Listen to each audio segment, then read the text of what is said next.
Well, generally artists are shy. They don't want to talk to people. They don't want anybody criticizing their work. They don't need constructive criticism from anyone, and they socially cut themselves off. This type of business requires me to do these type of interviews. They put me in front of people, 3,000 people to say shit, and I have to speak across the country. That wasn't really what I signed up for. I'm an artist, you know what I mean? I draw. But I think I'm too passionate about what I do, and I like to share it with people, especially youngsters, kids. So I go into junior highs, high schools, youth authorities, probation schools, and tell the youngsters about making something, beautifying their community, being of service, helping someone out. For me, when I was doing graffiti, I thought I was beautifying my neighborhood because I was doing murals, I'd catch a tag here and there too, but my focus was to paint these big murals. And I love going to car shows. So as a kid, I couldn't afford a lowrider. Those are expensive cars. But my dream was to have a 64 Impala and be like Eazy-E, And I ended up meeting Eazy-E, and he gave me some of my first album covers to do. MC Ren, The Penthouse Players, Above the Law. So here I'm a youngster, but I'm in the music business already. I'm going to Jack the Rapper in Atlanta, all off of my album covers. And I would be on the sets of movies doing gangster writing. So they used to hire me to destroy a set, to make it look fucked up and written on and shit. So to my homeboys, I had like a scam going on because I was getting paid for doing what I was doing every day. And I kind of got the fever, man. I was like, I could do this, put one foot in front of the next, and think real big. So by the time I was 20, I was in Tokyo doing graffiti on the Marvel Comics building. By the time I was 22, I was in Europe already. By the time I was 23, I was designing for Levi's. As I got older, I started to focus my stuff on different things that I wanted. But business was always something that was experimental. I would do these little clothing companies. The investor would be shady. Cut that fool loose, go on to the next. I never got really frustrated to where it got me stuck. I would do these different business ventures. They wouldn't work out. I would just change direction. I never really looked at it as a failure. I looked at it as what not to do. And it only took 20 years. It was a overnight success.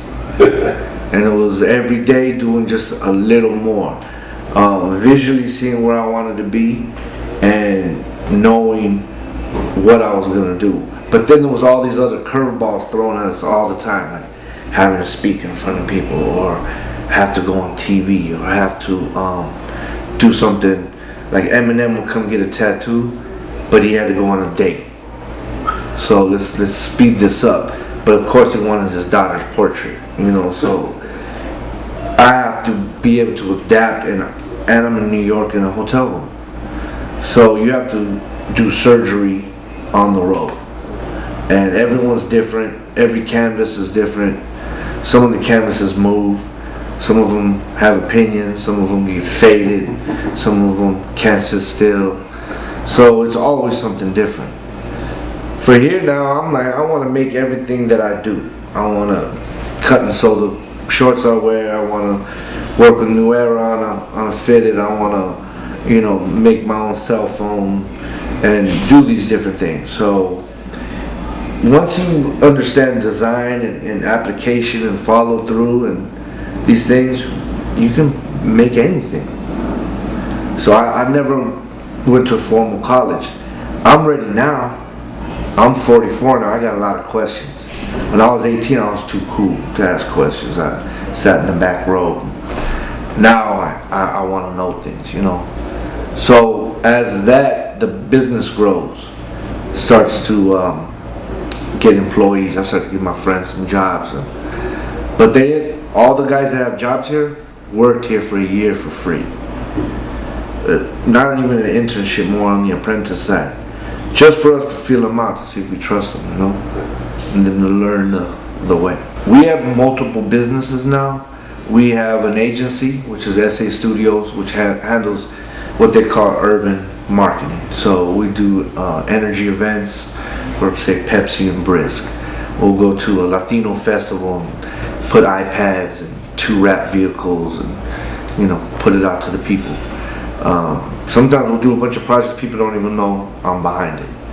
I have normal people answering the phone 9 in the morning, you know, 20 employees.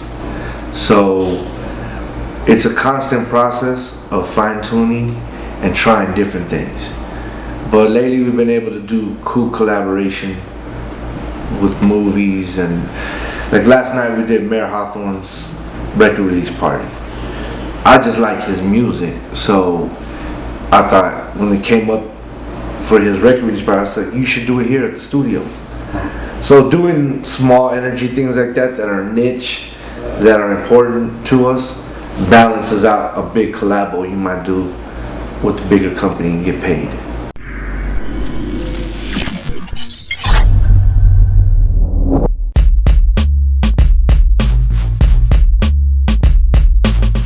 I tell my son, man, you can't afford me, man. You gonna charge him for a verse, huh? Yeah, I'm charging. He got money. Dave Chappelle is a different type of animal, man. His comedic talent and timing is like no other, and I gotta honestly say, I can't disagree in any way, shape, or form.